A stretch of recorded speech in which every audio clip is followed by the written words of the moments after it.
JT Killen of Lake Wiley, South Carolina.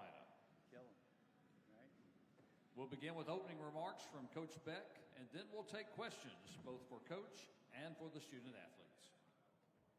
Thank you. First of all, appreciate you all staying. I guess being new, I get to be the last guy, so it's quite an honor. I want to thank, obviously, Sunbelt Conference. This is quite an honor and a privilege to be a member of a great conference. I'm super excited to be the head football coach at Coastal Carolina, and it's been quite a journey. I want to thank President Benson. I want to Matt Hogue, our athletic director. I want to thank Joe Mowgli, our CEO, and really Teal Nation, best fans in the land, for loving and our team, our players, and having the opportunity to support us. And I'm honored. And it's a privilege to be able to be the head football coach, the fourth head football coach at Coastal Carolina. You know, it's a great conference coming from outside of the Sunbelt Conference. I'm very familiar with it as a coordinator from a lot of other schools. And one of the things that I always feared was when we looked at our schedule, if we were playing a team from the Sunbelt Conference. Because I remember looking at it thinking, like, why did we schedule these guys? Like, there's a lot of schools out there we should be playing because the conference is extremely well respected and feared in college football around. And you can see by the success that the conference has had, especially last year with a breakout season in football, it's continuing to grow. Welcoming in 4 new teams. You have, I believe it was 9 teams with 6 or more wins, bowl-eligible teams. It's really, the conference is under great leadership, is grown and become better each and every year. And so it's quite an honor to have an opportunity to compete. This is a conference that has rich football tradition. A lot of programs have won at all kinds of levels. They have passionate fan bases, right? Great coaches and great players. And so every game's going to be exciting. Every game's going to come down to the wire. You hear coaches talk about, we lost, you know, how many games or this or that, by how many points. Yeah, they're all going to be close because they're all well coached. They're all good teams. And so it's going to be an exciting season. Our program and our team, obviously, I'm very excited about where we're at. It's been a whirlwind from when I got hired about 7 months ago to where we're at today. And there's a lot of questions that I know you're probably going to ask me, and I have a lot of questions too about our football team. So I may not always have the exact answer you want to hear, but I'll give it my best shot. Obviously, one thing I do want to address, because I'm going to open it up to questions and make sure I'm getting to you guys what you need from me. I'm short and sweet when it comes to this, but you know, we got two exceptional student athletes here, Grayson McCall and JT Killen. You guys know a lot about those two. I do want to start off, as I've listened a lot to coaches talk about these opening statements. I heard them all talk about their quarterback and the quarterback situation. So I want to address this point right now. We will not have a quarterback battle. We do have a young man, you probably heard of him, Grayson McCall. He's done pretty good. I think he will be the starting quarterback at Coastal Carolina. So if you want to put that in print, you don't have to ask me that question, and a lot of people are probably wondering about that. So, but we can move on. I'm open for questions about our program, and it'll just kind of dive right into where we're at and make sure that you get the answers that you need about our program. We'll now take questions for Coach Beck and for the student athletes. For those of you in the room, one more time, if you have a question, please raise your hand and wait for a microphone to come to you. And since we're going out live, please state your name and your media affiliation before asking your question. And for those of you watching on Zoom, please type your questions into the chat, and I'll read them out loud. And, Coach, we already have a chat question. Since you've pretty much settled on who's going to be your starting quarterback, what does it mean to have a guy with Grayson's experience running the offense? So, first of all, it's quite an honor every day to come to work and to be around not only Grayson, but really a lot of our players. And, you know, the biggest thing that I learned here at Coastal Carolina since I've had the job is how much these guys love playing football. Somewhere along the way, the game's changed a little bit. There's some really talented guys playing the game for the wrong reasons, but not at our place. Like, it's amazing to walk in. They love playing football now. I mean, love it. And not only that, they do it for the right reasons. They play for each other, you know, and that's a lost art. And it starts with leadership, and it starts with Grayson. You know, here's a guy I watch from afar. I'm offense coordinator at North Carolina State. You guys probably all know the story. My daughter went to school at Coastal Carolina, played volleyball, knew these guys. I used to watch the games when I had opportunities, and I watched him play, and I admired him from afar, how tough he was, how hard he competed, how he played, how he led, and then have the opportunity to be around him and see that. You know, he's a winner. He just finds a way to win, and it just oozes out of him like some great quarterbacks that I've been around. And so to have the opportunity to be around him every day and to be around our players every day and to see that, it's like having another coach, you know, really. And, you know, I'm blessed to be able to do that. And hopefully I'm able to provide the resources, the tools, and the instruction to help him somewhere down the road, whether it's answering a question in the media, whether it's his body, whether it's sleeping right, whatever it may be. If there's one or two things I can provide for him that maybe help him in his life and his career, then I've done good. And so that's kind of, you know, where my stand is, not only with Grayson, but a lot with our guys. But he's the leader, and so they follow him, and rightfully so.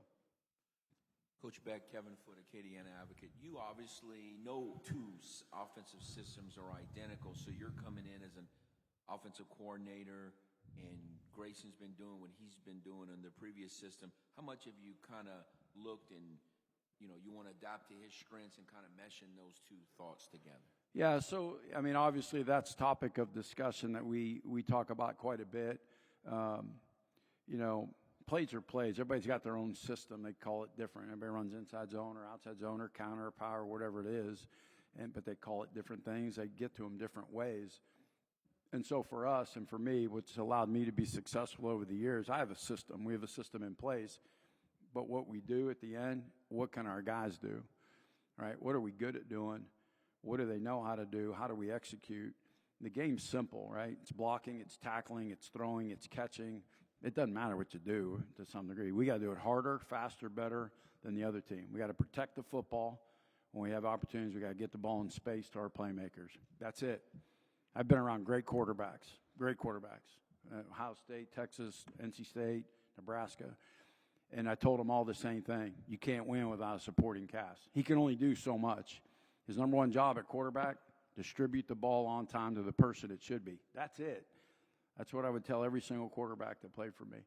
Grayson's no different. He's got to have supporting casts around him on both sides of the ball to be able to have the success that he has, regardless of what play that we called. So we're going to find what our guys can do good, really good, and we're going to emphasize that and focus on that. What is that? We're still going through that process. I coach it, and I didn't invent it, like the game. So there's always things we're learning, too, to put our guys in the best position to compete for championships. Got a Zoom question for both Grayson and JT. How has the coaching transition been, and what do you like most about Coach Beck? Yeah, transition's been pretty smooth. Obviously, it was kind of rough when the old staff left and the new staff came in. A lot of us, it was the first time we've gone through something like this. But my message to the team was just to be optimistic and welcome Coach with open arms. If you look at Coach Beck and where he's been, the type of teams he's had, the players that he's developed, you know he can get it done. And then he brings in a phenomenal staff on top of that. And it's been great. The guys are ready to go, ready to play for Coach Beck. He's a player's coach, and he's done a great job so far, so we're really excited. Yeah, I would say, you know, it was tough losing somebody like Coach Chabot. You know, he was great, did a lot of great things for this program. And, you know, when Coach Beck came in, everyone, like Grayson said, you know, everyone was like, man, what's going on? What's going to happen? But things going to change. You know, and like he said, you know, everyone was just optimistic about it and, you know, gave everyone a chance, and like here we are, and it's been unreal. And I love our coaches. I think it's gonna be a great year for us. And along those same lines, a Zoom question from Ben Morse: What will the identity of this team be for 2023, and how is it different from 2022? Who's that question for? For everybody. Okay. Can you repeat it? I'm sorry. I got it, Coach. What will Hey, we're gonna be tough. We're gonna compete. We're gonna have a relentless effort. We're gonna love. We're gonna finish. There you go. So basically, what's our identity? What are we going to look for? Tough. We're going to be a tough football team, mentally and physically tough. That's one thing. You got to, when times are hard, we got to be able to battle through. We got to compete every game. Doesn't matter who we play, where we play, what the weather's like. We're going to compete as hard as we possibly compete. Right? We're going to play with unbelievable, relentless effort, as hard as you can play. 4 to 6, A to B, 4 to 6 seconds, starting point A, ending point B. We're going to love each other. That's why we're going to play so hard. That's why we're going to be tough. That's why we're going to compete as hard as we can, because we love each other. And then we're going to finish. Like, one thing that I believe, we got to finish games. We got to finish the season the right way. That's the way you win championships in November and December. So you got to finish the season off the right way. So we got to be healthy to be able to finish the season off that way. Coach Beck, Emmanuel Pepper, Sunbelt Conference. Just wanted to ask you personally what this opportunity means to you. You've been in so many prestigious programs, but what does this opportunity here at Coastal Carolina mean to you? It's hard to put into words, right? It's very surreal. You wait your whole life for this opportunity. Family makes sacrifices. We moved 12 times, bought 11 homes. It's for this, right? You build everything up, the relationships you make, the sacrifices you make. And God put me here for a reason. He put us together with this football team and these guys and this team together for a reason. And I believe it's to do something really special. The Zoom question for Grayson from Danny Kelly of the Post and Courier. I know you don't put a lot of weight in preseason rankings, but do you feel disrespected at all by being picked third in the division with the talent you have? And how much do you think the new coaches and players have impacted that ranking, with a lot being unknown from the outside? Yeah, I get it. It's about the same thing every year. Remember in 2020 when we won the conference, we got picked to finish last, so I don't really put much thought into it. Understand we got a new head coach, lost a lot of talent, but like I said, we don't pay attention to that too much. Just control what we can control. We've had a great offseason. Got to take it into camp, continue with the momentum, and the play will take care of itself. But don't really dive into that too much. Coach, a Zoom question. You're changing to a 4-3 look defensively, but you don't have a lot of experience in the secondary. Is that your biggest area of concern? So, we'll be multiple defensively, obviously. I would say last year, at least what I saw more towards the end of the year, that was the biggest concern. I arrived, we had 3 corners on scholarship. So at the time, obviously, it was a concern. I think our players have worked really hard. I see a tremendous amount of growth from the back end. Our coaching staff has done a great job. Our players have done a great job responding. We went out and got a lot of transfers. I think it's 9 defensive backs that came in from across the country, and be able to provide depth, be able to provide competition, to be able to find the best players available to put out on the field, whoever those guys may be. One quick follow-up from Ben Morse for Coach Beck and for Grayson. What will the offense look like this season, and how will it be the same, and how will it be different? Well, as I mentioned earlier, there's going to be some differences to it, but there will also be some elements of things that we've done in the past. So, we've had 14 practices. That's kind of where we're at heading in right now, and so we will continue to grow that and do what Grayson and our players do best. This question's for the players. You guys, everybody talks about the success we've had the last 3 years, or that Coastal's had the last 3 years. But when you guys were freshmen, it was 5-17, and the year before that was 5-7. So you guys kind of paid your dues, and as you kind of go into your last couple of seasons as the leaders, how do you kind of keep that momentum going of people not getting complacent and understanding that you guys were there from the ground up in these last 3 successful seasons. Yeah, you kind of just got to put it into perspective, especially for the young guys that weren't there. You take a day off, take a couple days off, you can end up 5-7, especially in this conference. Got to come to work every day. Got to be ready to play every week. It starts with us older guys. Like it did in years past, those older guys led us and kind of paved the way for us with our culture and the way we loved each other and treated other people. So got to come to work every day. Got to continue to spread that message down throughout the team. But yeah, I think we're in a good spot and going to keep the momentum rolling. Yeah, I would say, some of those guys coming in, you can tell that they think, like they don't know. They don't know what that feeling's like. And so, we try to talk to them about it, about details, stuff like that. Like he said, if you slip up, you can lose some games quick. And but I'll say too, every game we win, like we celebrate the heck out of it. You know what I'm saying? They're hard to come by. If you celebrate wins, like it makes life a lot better. That's what I would say. Yeah, agreed, 100%. Winning's hard. Winning's hard. You got to celebrate it. By 1 point, doesn't matter. Winning's hard. Zoom question for the two guys. What did you learn about your team at the end of the season last year that you can use to improve this year? Yeah, going back to our core values, we got to finish. You can make any excuse in the world about the distractions we had going on, but the reality of it is we weren't healthy, we weren't fresh, and we weren't able to finish. And that's why Coach Beck and our staff have put a huge emphasis on finishing no matter what we do. If we're running to a line, we're going to finish. We're going to go 2 yards past it. We got to finish games, and more importantly, we got to finish the season if we want to play for a championship. So, those last 3 games were rough. Obviously, didn't want to finish that way, but kind of adds a little more fuel to the fire going into this 23 season. Yeah, like he said, got to learn how to finish. And one thing Coach Beck has talked to us a lot about is adapting to change. And, it seems like at the end of the year, something will go bad. We were like, what the heck? You got to figure out how to stay strong, stay level in those situations. And I think that'll help us a lot. And, Coach Beck's, he's pushing us with stuff like that. He's changing stuff up. And, he's making us react. And it's been good. Zoom question for JT. Coastal lost a lot of talent on defense from last year. What has stood out to you the most about some of the new guys on defense? We got a lot of good looking players that came in this spring, and there's a lot of competition. The DBs look great, and we got a bunch of them. D line looks great.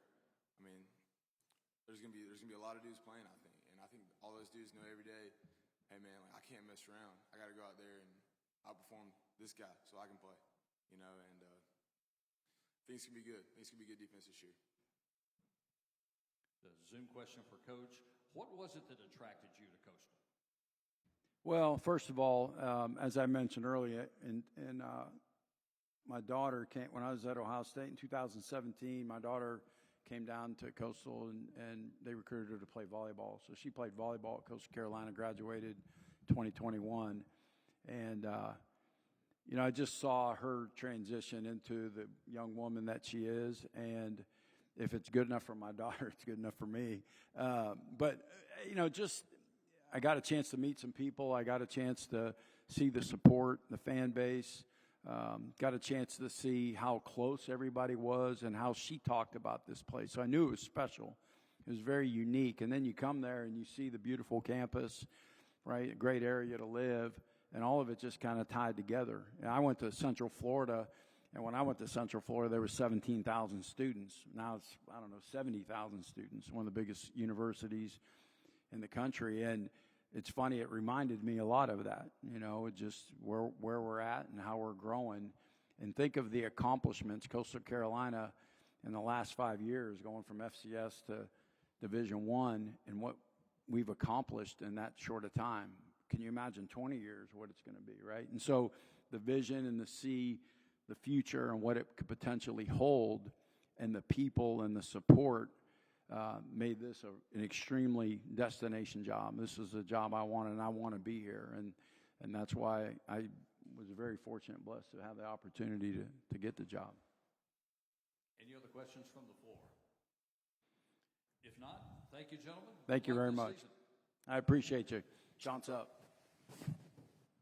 That concludes the 2023